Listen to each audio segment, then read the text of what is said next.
Thank you, everybody, for coming to our session. Today, we're going to talk about the life of a Kubernetes Watch event. So, a little introduction of ourselves. My name is Wenjia. I'm a software engineer working at Google. I work on Kubernetes API machinery and SED. And joining me is Haowei. He is also a software engineer working in Google. He worked on API machinery and client libraries. So this is the agenda of our talk today. We will start with talking about what is a Kubernetes Watch event. And then we'll go over why is it important for Kubernetes, why do we care. And then after that too, we're going to go into the most important part of our talk. It's going to be the longest session. About how is the life of Kubernetes Watch event. We're going to go down into each component that this watch event is going to go to and see what's going on with the watch event in the particular components. By the end of the session, hopefully everybody could get something useful. Maybe you could use watch more efficiently to write your controller, or you have a better idea how to contribute to this part of Kubernetes world. All right. Now, the first part, what is the Kubernetes Watch event? Let's break it down to smaller parts. First, what is a watch? We know that Kubernetes API is a resource-based programmable interface that provided via HTTP. So it supports all the standard HTTP verbs. Post, put, patch, delete, and get. And on top of all that, watch is another verb that makes Kubernetes API so special.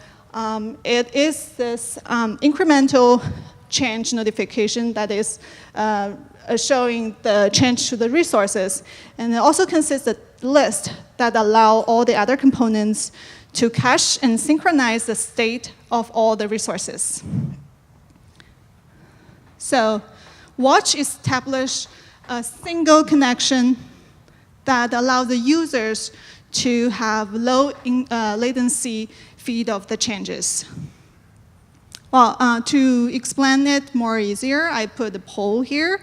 You always need a bad guy when you talk about superheroes. When you establish polling, you have to establish multiple connections which add on more the actual load, actual latency, which could be avoided when you're doing watch. I'm not denying that there are a lot of cases where polling is better than watching, but not in the content of today's talk. But that's a picture I took from yesterday's party. The KubeCon party is great, it's awesome. If you're watching the video, come to KubeCon, it's great. Now back to watch and poll. We actually have seen this good example showing the difference. Before, API server periodically poll the secret and config maps. With the change in that PR, we changed the polling into watching, and the performance increased 100 times.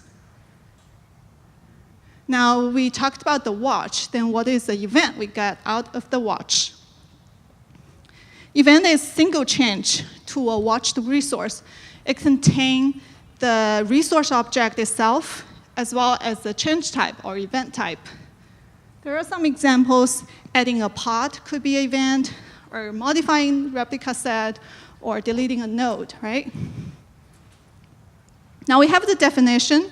Let's talk about why is it important for Kubernetes.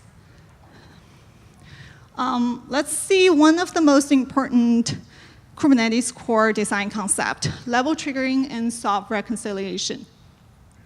So in Kubernetes, everything is a declarative configuration object that represents the desired state of the resource.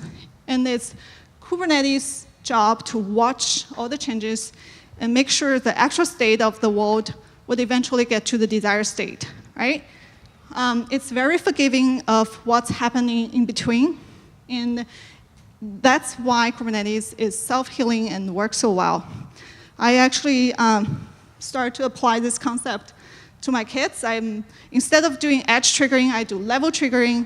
A lot of things happening in between is forgiving, and life is a lot happier. Now, why is watch event important in this actual state to desired state transition? Say if we have a person, we want this person to be at state of happy and strong and confident. How do we get that person to that state? I say state is accumulation of events.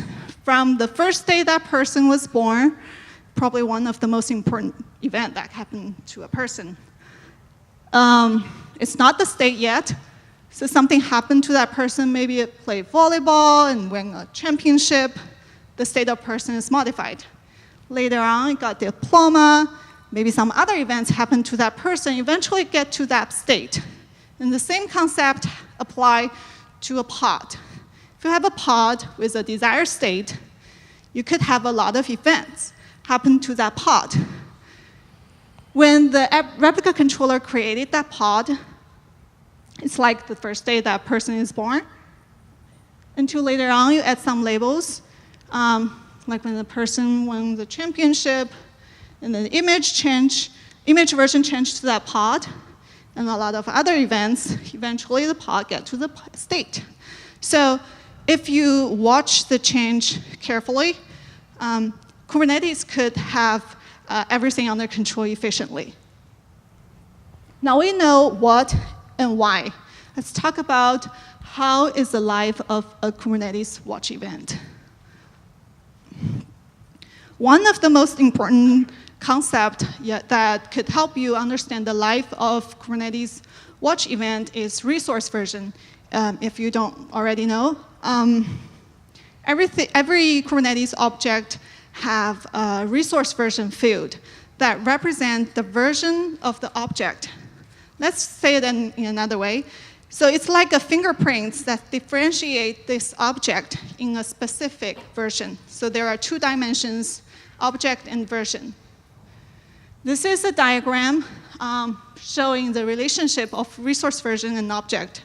So in the Kubernetes system, you could have a lot of objects, pods, replica sets, nodes, and so on. And for each particular object, there could be lots of events happening to it. Every time an event happened to the resource, every time the resource written, there is a new resource version created and paired to that that object.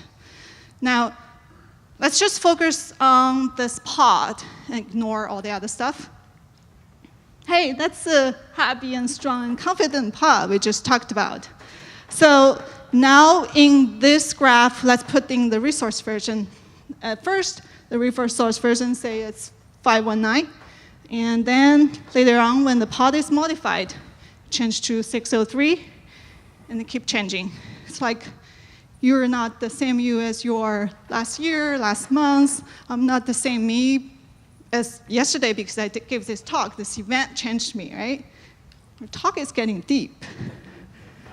Now, among all these events, let's look at this specific one. Pod added with a resourceVersion of 519. Let's focus on this one and go on an adventure with it and see what's going on in the Kubernetes world. So I'll first give you a quick overview of all the components that it will go to. If we see the footprints first, and then we'll go into each components for details. This is an event that we want to take a look. And then who are the parties who care about this event, who want to watch this event? A couple of them come to my mind. Scheduler's job is to schedule the pod on node. So I bet they want to watch the event of a pod. Then controller manager is one of those who is interested watching the event. And there, other than the system controllers, there are maybe some other customer controller who have different business logic, but eventually they want to watch this event. So this is the destination of this event. And let's go back to the very beginning where it started. So when the pod is created, it first stored at the SCD, which is the data store for Kubernetes control plane. And then from SCD, it goes to API server. And then it goes to client Go. Eventually, from client Go, it could go to all the clients who is interested in this watch event. All right, with that overview, let's go into each component and see more details. Watch event in etcd. etcd is a distributed key value store for Kubernetes, for Kubernetes control plane. And then it implements this watch feature that, which provided the event-based interface for asynchronously monitoring change to keys. So every time when there is some change happen to a key, the watchers get notified, which is exactly what the Kubernetes need. And in etcd, there is this concept revision, which maps to the resource version we just talked about in API server. So this is a diagram showing the watch stream between etcd and its client. It's a bi-directional stream. So the client could write to this stream to establish watch, and on the other direction, it get the watch event. And in the Kubernetes control plane, the client of etcd is API server, which leads to the next component, API server. Now, this is a tongue twister slide. I've already simplified it down to 3 components. If you read the source code, it's like all the possible combination of cache and watch, the 2 words. It's a lot of fun. Read it. So the first component, etcd watcher. From the name, you can get the idea. It get the event from etcd. And then API server have some extra process going on, including flow control and transformation of etcd's 3 events to API server events. After that, it goes into watch cache, which is probably one of the most important component in API server that is responsible for watch and cache. Watch and list. So it contains cache and store. Cache is basically a circular buffer, and store is just an interface that connects to the underneath data store. So what's going on is when you have an event coming in, it's written in the cache. And the circular cache, of course, have a limited capacity. When that capacity is reached, it will, like the new events will be written on the top of the oldest one. And then when you do the watch, you watch on starting from a specific resource version. If the resource version is still in the cache, it start watching everything happen after that. If the resource version is too old, not in the cache anymore, it do the list and get the status from the store, and then start watching from that point on. After that component is a bunch of watchers for each different clients. This is simpler than the previous part. It just serves the events to the clients. Now let's pass this to Haowei. Thank you, Wenjia. So let's have watch events continue their journey. After dispatched from Kube API server, the next stop, also known as the destination of watch event, is individual client, also more of the time individual controllers. This is where client Go comes take place to do the delivery. So what is client Go? Client Go is a Kubernetes package that contains multiple Golang client libraries that's used for talking to a Kubernetes cluster, specifically talking to Kubernetes API server. To those who are familiar with client Go, let's take a quick look at some basic functionality it provides. We have the client set, which contains typed clients for talking to a specific Kubernetes API kind. You can do it with type safety guarantee and protobuf serialization mechanism for efficiency. We have the dynamic client, which is a flexible interface for talking to multiple Kubernetes API kinds within a single client. We also have the REST client, which is the underlying interface for both client set and dynamic client. ClientGo was initially developed for Kubernetes internal use. It's exported as a single package for developers to extend Kubernetes API for their own purpose. That's a quick overview of some basic capability of ClientGo, but that's not our focus today. When we talk about watch events, there's one component that I just cannot skip to mention, which is the informer component. So what is the informer? Informer is a useful component Kubernetes developed for building event-oriented controllers. It is used by control plane controllers, such as scheduler, our node agent, kubelet, and etc. The main components of an informer includes a reflector, which watches and lists upstream API, multiple callback functions that dispatch notification to downstream work queue, and 2 layers of cache, or sometimes called stores, in between. The 2 layers of cache serves different purpose and has some interesting attributes. We will come back to them later in detail. OK, so let's take a look at general Kubernetes controller workflow. Level triggering and soft reconciliation is a big concept in Kubernetes. A controller speaks with Kube API server, constantly reads the current state of the cluster and drives the current state to its desired state by sending requests. If we take a closer look to some of the built-in controllers in Kubernetes, you will find that we can logically split a controller into 2 parts. ClientGo component works as a template and controller-specific business logic that fills in the template. Inside of a controller, an informer constantly watches changes for a specific API kind. Within a controller, a reflector does an initial list of the API kind and constantly watch following changes. For example, we had the pod that, which I mentioned before, that continuous journey from API server to client. The first step is to get to the reflector. After that, every watch event gets piped to a Delta FIFO queue, which then trigger callback function.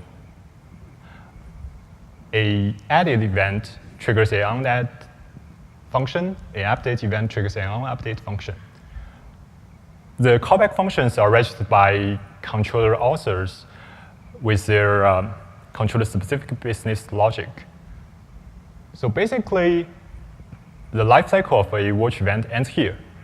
A change in etcd is represented by a watch event and gets delivered across multiple components from API server and ClientGo, and gets to a controller, triggers some controller-specific business logic. But let me just give you a little bit more background about what's going on afterwards to tell a more complete story. When a controller watches an event, usually it wants to react to it. ClientGo provides a useful package called work queue that helps controller to do the reaction more efficient and more safe. The work queue, basically, inside of the callback function, a controller can add items to the work queue for it to get processed later. The work queue has a few interesting attributes. First, it allows the controllers to bring up multiple workers that process items concurrently, so it's more efficient. And it guarantees that a single item only gets processed once. Second, sometimes a controller may want to have multiple processes that writes to a work queue. The work queue guarantees that the same item only gets added to it once. Most of the time, the controller business logic do not just evaluate a single change inside of the cluster. It also sometimes needs to read the entire, have a big picture of what's the current state of the whole cluster. Client Informer has a local cache for that purpose. Every watch event inside of Delta Pipeline queue gets accumulated into a local cache to reflect the current state of the cluster. For example, say we previously watched the create event for part 1, and we store it inside of the local cache. Resource version equals to 519. We have its spec. And now we have watched just another updated event for the same part. Instead of keep 2 copies of part inside of local cache reflects the change,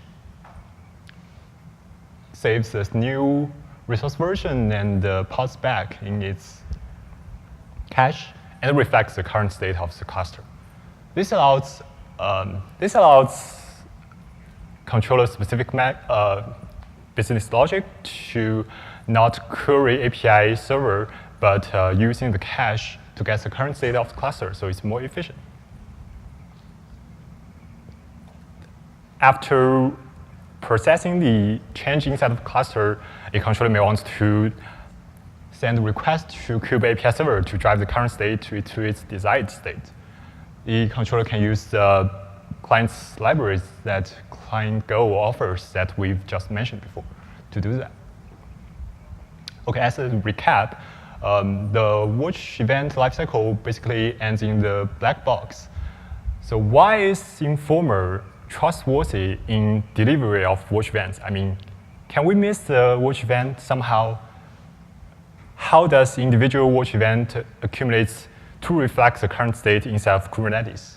Let's take a closer look in the list and watch function inside of reflector. Sorry. So this is a pseudocode of the list and watch function inside of reflector. When a reflector gets created, it takes a list watcher, which is an interface that can do list and watch requests for a specific API kind. The reflect first does a list request to API server and gets a list of the objects. The list objects gets piped to the Delta queue, Delta FIFO queue, and triggers unadd, unupdated, undeleted callback functions. OK, of course, if you just create an informer with empty cache, all the objects listed are new to the informer, so they will all trigger unadd functions. But we will see some different case later.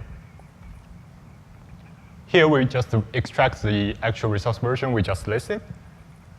Within a non-terminating for loop, the reflector tries to open a watch connection with the latest resource version. If we hit an error, we evaluate the error and see if we need to restart from a list. If the API server is not responsive and returns a connection refused error, most likely it doesn't worth restart from list because most likely we will end up restart watch from what we just watched. So here we sleep for 1 second and continue to try the open watch connection. Otherwise, either the watch closed normally or we hit some unexpected error and we log the error and return. The reflector will restart from list at the beginning.